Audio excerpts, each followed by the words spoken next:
My name's Ashley Gilbertson. I'm a photojournalist. How long have you been a photographer? I've been working as a photographer for my entire adult life and most of my childhood, I guess. I was given a camera when I was 13 by my dad and started photographing my friends that were skateboarders. So within a couple of years, I was submitting pictures to like skate magazines, and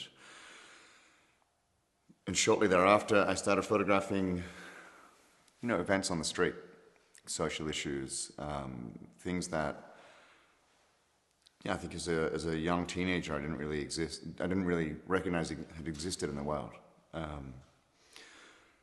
So I quit my job delivering newspapers to start working for them.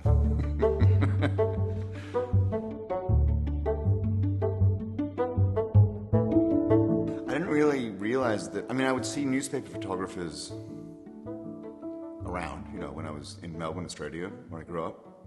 But I didn't realize that this was a job that you could really do at this level. And most of the time, get by, as a freelancer anyway. But my mentor, Emmanuel Santos, really modeled that this could be a profession where you can invest in humanity and, try to, it sounds so trite, except like try to give back a little, but like try to help people understand, like be on the sidelines of history, but help people see things in a different way.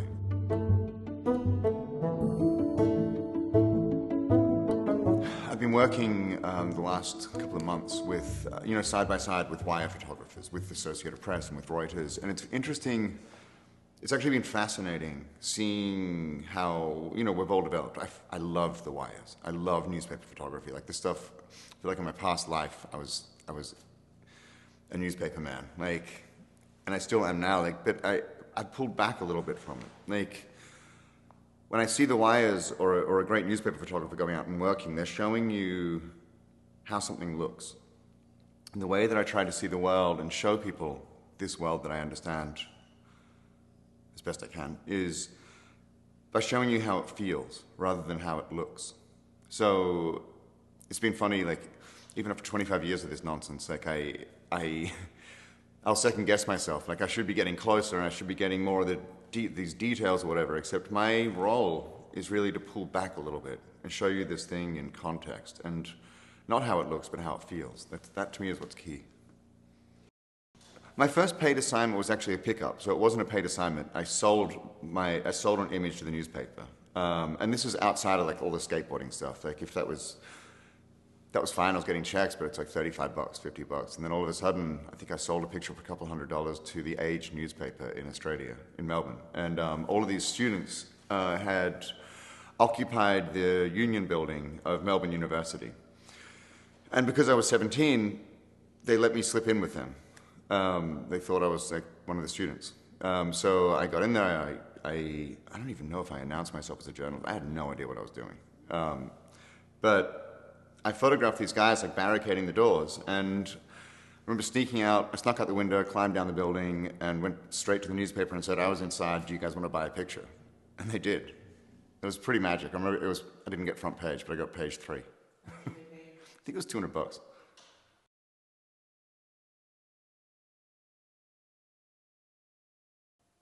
First foreign assignment, I think, was Guns for Drugs in Papua New Guinea. Not a lot of photographers work in Papua New Guinea. It's a pretty difficult place. So apparently the editor, it was Time magazine, South Pacific, and I'd been working, I'd like assigned myself stories, and I'd gone overseas and looked at like civil unrest, and I had looked at civil wars, like Irian Jaya, West Papua. I was the first photographer to get access to the West Papuan guerrillas in 20 years because they had previously kidnapped journalists, and then of course the Indonesian military has a reputation for being pretty rough with journalists, like killing them and burying them. So I managed to get access to that story. I sold that to Time magazine, and then they called me and said, can you please go back to Papua New Guinea for a story in which the Australian mafia is swapping guns for marijuana. So I flew into the highlands. Goroka was a town. And that was pretty wild. Like I shot everything reportage, but like again, I was young. I was really young. I think I must have been like 22. And I would like have people pose for portraits, which, you know, it's a clearly posed portrait. But I remember there was one instance where I think the guy's name was, it was Crazy Man or Crazy Guy. He was the village head. He had this SLR rifle, and I had him. I posed a picture where I had him running through the village with this gun. And I remember my editor, Susan Ollie, was like, "This picture's amazing. Like, what's going on?" It's like, I told him to run through the village, and she was like, "Oh my God, you can't do that." I was like, "What? What are you talking about?" Like, the Australian newspaper industry is completely normal to set up a picture like that. At that time, anyway. So, like, this education going from, like, small town Melbourne boy to, like, a big magazine like Time. And then I remember coming home being like, okay, baby's going back to school. Like, I've got to work out how all of these things work. Because, I mean, that's a fireable offense, you know. The thing was, I didn't know it was a problem. So it was interesting. I mean, she took a big chance with me, and, you know, that turned into a lot more work with Time and other publications. But I think making mistakes like that, like, I see photographers now working, and they'll be making mistakes when they're starting with the New York Times, for example. And it's like this, like, I made the mistakes with Time South Pacific. Okay, still a big deal, except it's not the same as working with Time International.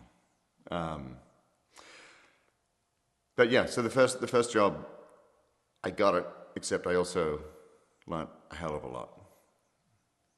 Yeah, I've traveled a lot. Like, I started working a lot in Southeast Asia, but my focus, and then, you know, I've gone all over the world with this, except it's not so much the places that I go as much as it is the people that I meet and the people that I'm working for. I mean, I very much see myself as somebody who is serving both my subjects, but also the readers. Like, I'm really lucky to be able to try to translate what people are showing me, how people are feeling, and how people are responding to something, you know, to people who aren't as lucky that don't get to see this and meet these people firsthand. And my drive, you know, having grown up in Australia, my drive has really been with refugees and migrants throughout my career. It always comes back to that. So I worked a lot in Southeast Asia because you had a lot of migrants and refugees moving through, say, Indonesia to try to get to Australia. You had displaced camps of people on the Thai-Burmese border. And then, you know, up until 2 days ago, I'm photographing migrants again, but this time they're getting grabbed by federal agents. I was in New Orleans, but I've been photographing that for the last couple of months in New York, Chicago. So the gallery show came together after I was invited by a gallerist to curate my work along with Franco Pagetti, who's one of my oldest friends. He asked us to curate a show of our work that spanned our careers. So Franco and I, over, believe it or not, a couple of days, managed to pull that together. And it's funny. I mean, I think we can all relate to this, but you go through your entire life's work, and at least in my case, I went through it, and I was like, God, everything I've done is worthless, but I've got tomorrow. Like, I can get the picture, and I can make the difference, and I can find that work that will save the world. But it was pretty disheartening. What did change that perspective a lot was when the work came to Provincetown and hung with, you know, at Stanley Gallery. The way that it was curated and put on the walls here, I had never seen in my career before that, how interconnected all of this stuff was. And these through lines that exist, like, Whether you're looking at, there's a picture on the wall of the Supreme Court of a young lawyer who's looking at the Supreme Court, sun's rising. I photographed that on Trump's first inauguration day. Oh, sorry, in the week leading up to Trump's inauguration, the first one. And looking at that, and then the next picture on the wall is a Capitol police officer stopping insurrectionists from going further into the Capitol. A guy called Eugene Goodman. Those two pictures are directly connected. I mean, they're literally across the street from each other. The Capitol's across the street from the Supreme Court. But there's 4 years separation in those images, almost exactly, to the day. And you start going back, and you go back through this work, and whether it's pictures from Afghanistan, whether it's pictures from Iraq, like the militarization, the polarization of our country, why people are acting the way, it's on these walls, and I'd never seen that in my work before. So there was something that happened in Provincetown, which was really the first time in my career that I had experienced that. That one thing leads to another. And I've got pictures of it. Like I'm used to seeing this in a history book, and all of a sudden, I think I realized I'm making my own,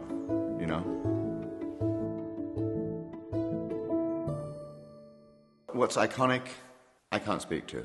I can tell you images of others that are iconic, but as far as my work goes, I think I see that some of my pictures are pretty widely recognized. There's a picture of a Marine sliding down a banister in Saddam's palace in 2003. And that picture was published pretty widely by First Time magazine and then a lot of other outlets. And I guess I realized that had gotten some recognition in the wider public, because we often work in this little cave of artists and photographers, and it's like, that was a great picture, like, good job, but it stays within that cave. And I think that one emerged a little bit into the wider world, because I went back into Tikrit, which is where the palace is, 5 years later, and an army public affairs officer was showing me around. He's like, this is where the base is, and this is where you're going to be staying, and this is where the dining facility is. Oh, and that's the banister where the guy slid down. And I was like, the fuck are you talking about? And he's like, yeah, the guy sliding down the banister. And I was like, yep, I know what you're talking about. The dude had no idea that was my picture.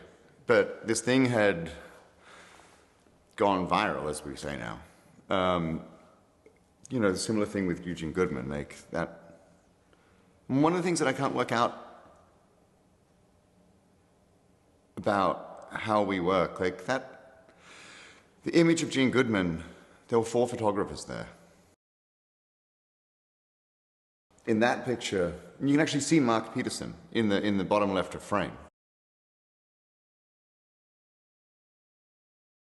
The only thing that's different in mine is that you've got hands of people pointing at Goodman and also putting their hands up, because he's about to draw his weapon.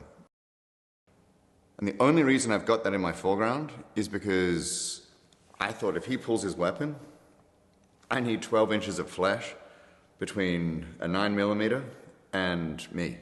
So I went behind those guys and photographed them. But it's the extra, like I said, like, it's pulling back a little bit. And so while that was unintentional, I got lucky, while it was unintentional, pulling back a little bit, giving more context, and trying to show how that scene felt. But when I say I got lucky, every image in this show, whether it's mine or Franco's, I can speak for Franco in this. Like, our jobs as photographers is to essentially stack the odds in our favor that we can see what's happening when it's happening. Often, that will be literally around the corner and we'll miss it. But your job is to stack the odds as best you possibly can that you're right on it when it happens. And sometimes we get that. It's very, very regular that it's just us as well. Like when a lot of these pictures from Iraq were made, there were 3 foreign photographers that specialized in Iraq. One was Russian, one was Italian, Franco, and one was Australian, me. Where was the world's press? I remember would have been in my late 20s. And I remember coming back to I was living in New York, and I just came home raging. Like, where the fuck is everybody? Like, this is the biggest story in the world. This is a quagmire. The Americans, Iraqis are dying by the fucking busload. And there's no one here to cover it. Yes, there's plenty of print reporters, except Iraq was hard. You know, it was a hard story. The beheadings, the kidnappings, the car bombs, these acts of violence. I mean, we lost a lot of colleagues. But that's no reason not to cover it.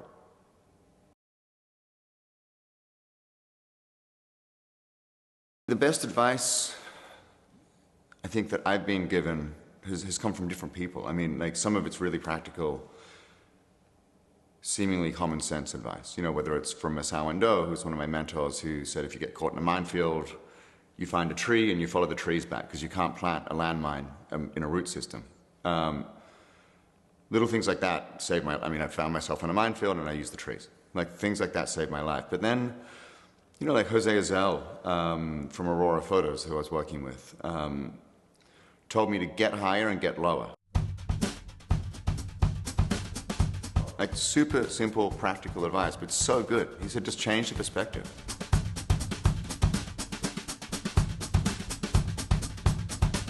The best advice that I've been given is to read and to listen to both the people that you're speaking with, but your heart. I can't be objective. I mean, in the famous words of Gene Smith, like, I can't be objective, but I can be honest. You know, I think he said objectivity, no. Honesty, yes. And honesty is, for me, about empathy. Listening, no matter who you're sitting with. You could be sitting with a warlord in Central African Republic who uses child soldiers and indiscriminately kills people on the street. I will listen to that warlord just as I will listen to a mother who's about to risk her life to take a boat from Turkey to Greece to provide a better life for her kids. That curiosity and that empathy that can only be learnt from listening and from reading.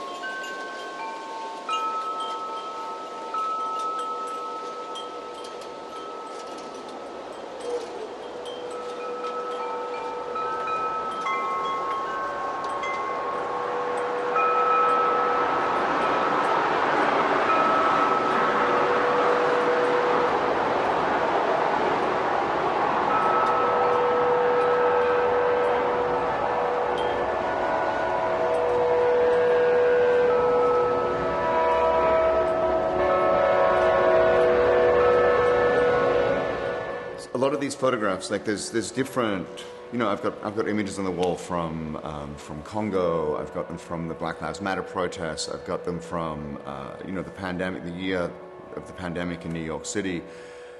Pictures from Afghanistan, from Iraq, from West Papua. Like Franco's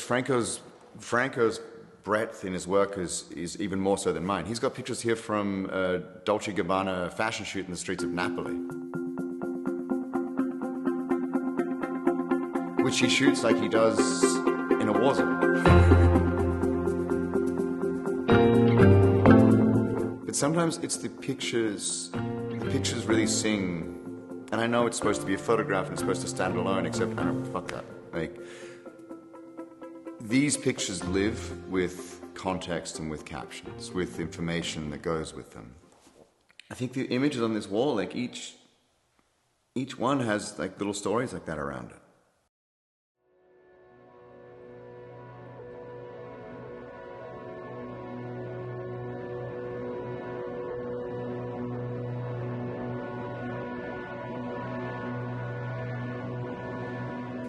I started photographing in early February for a story with the New York Times, looking at what would happen, or what is happening, as New York and the world slowly shut down. So Fauci said we could run. It was safe to go running. So I went running every day. I'd bring my phone, and then I would take pictures, and then I would write in a journal. So what started out as a very personal project turned into one of the most unique bodies of work that I've ever produced. It's a completely different way of seeing the world for me. It turned into, what's normally your story turned into my story. This thing, I watched this city that I had love-hate with, a relationship with to begin with. But I also realized that in New York, where up until then I thought it was every man for himself, it's not true. That New Yorkers, when push comes to shove, they stand up and they help out.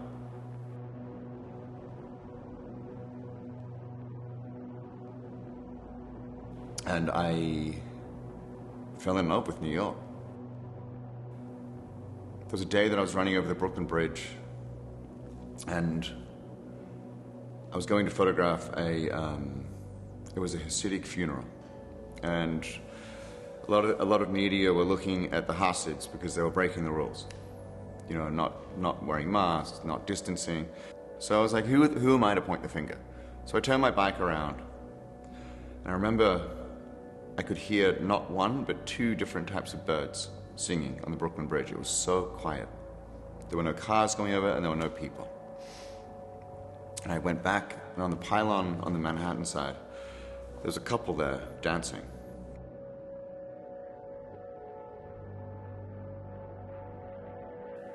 And the city in the background emerged, and I watched them dancing, and in that moment, there was no pandemic, there was no death, and there was no sadness, it was just them.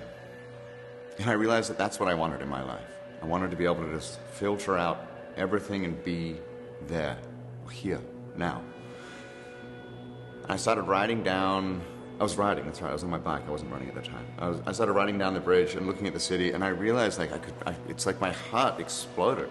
I was in love with this city. I realized that the city was going to be okay because of people like this. And I realized that I was going to be okay. Like all of this heartbreak and loss. Like hope is really the central tenet in all of these images. Like I photograph some pretty awful things, except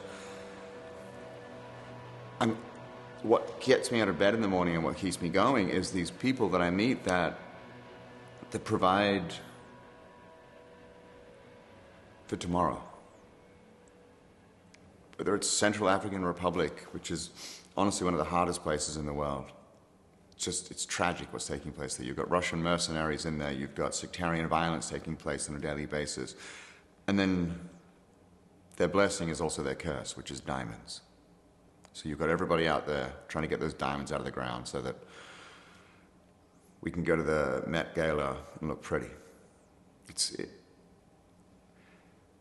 But within this absolute horrific nightmare, I meet a doctor who's a pediatrician. He's running the only children's hospital in the country, in Bungay.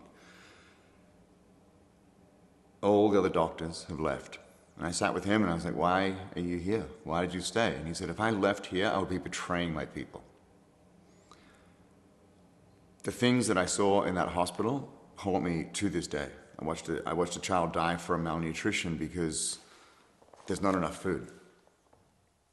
It's awful. But this guy goes to work every day and he fights.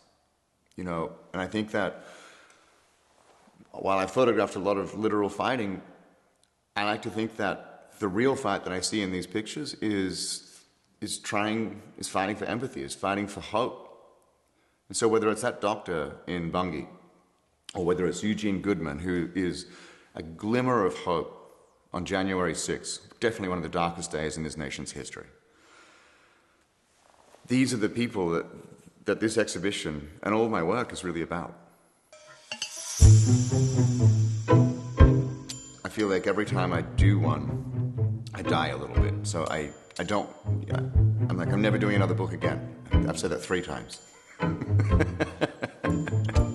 Maybe I'm working on a new book right now about ice. Who knows? I hope not. I can't. I don't know. I can't. Like it's so difficult putting these things together. But at some point, you look back at a body of work and you realize that having submitted all these photographs to a newspaper or to a magazine, you realize that there's so much more you need to say with that work. That together, you know, like looking at this exhibition, that together, all of a sudden, there's a much larger message that you need to go deeper with. You know, I get 20 words in a photo caption in the newspaper. I get 1,500 words in a magazine story that I can write. Maybe, if I'm really lucky and I've got a great editor, I get 2,000 words. When in a photo book, when I can put down 15, 20,000 words and 150 images, the breadth and the depth of that story is so much more important. And I think when you look at the work, you can see that. You know, the bedrooms of the fallen, a series of photographs that show the bedrooms, intact bedrooms, of soldiers and Marines who were killed in Iraq and Afghanistan. That started off as a magazine story, but that had to be a book. I didn't want to finish it. I didn't know how I could finish it. I didn't know when it was going to be finished. And I guess in reality, none of these books are ever really finished until you hit publish, right?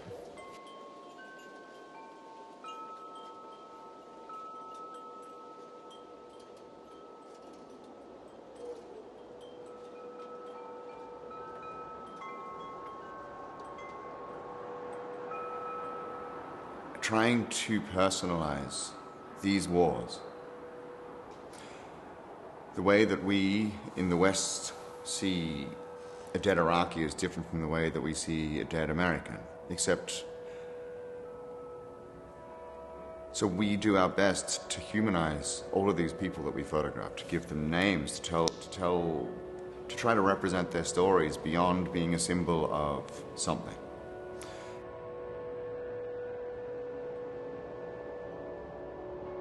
I mean, I think the only successful war photograph that I've made is the one with Detainee on the ground, with the shadow of the Marine. That is a symbol of how we fight. That shadow and that hooded, that man with his face covered, neither of these people have identities. That's how you can pick up a gun and shoot somebody else. Over and over and over again, where you're photographing, where you're shooting with a rifle, not photographing, a symbol of something. You know, like that insurgent in that picture isn't killing Billy Miller from Pearland, Texas. You know, who covered himself in cicadas and would scare his sister. He's killing an extension of American foreign policy. He's killing these people who came to steal the oil from Iraq. He's killing these people, these oppressors, these infidels. None of it's personal. And on the flip side, that Marine isn't killing Haji Muhammad, you know, who was a refugee from Palestine, found himself in Iraq, and wants to provide for his kids, so that his kids have a chance that he never had.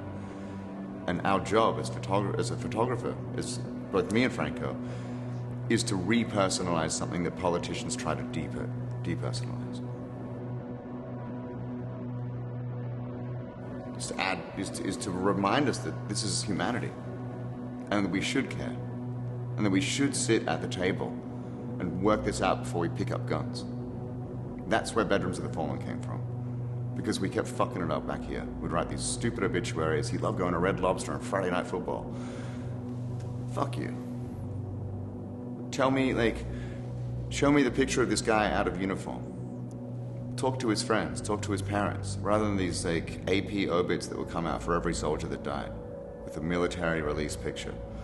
In the bedrooms, when you look at these things, whether it's Nick Exaris' room, whether it's Christopher Scherer's room, you look at the objects in that room and I guarantee that you will find something that is about your life. And through that object, the rest of this person's, and it's just stuff, I know, but the rest of this person's life will open up to you. And you can learn about them as humans.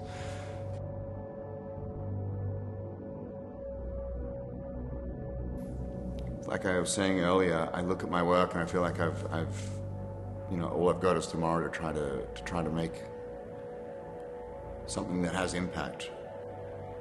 The Bedrooms of the Fallen is the only work that I'm really proud of. It still feels weird saying that. But I feel like that project very nearly killed me, and it was worth it.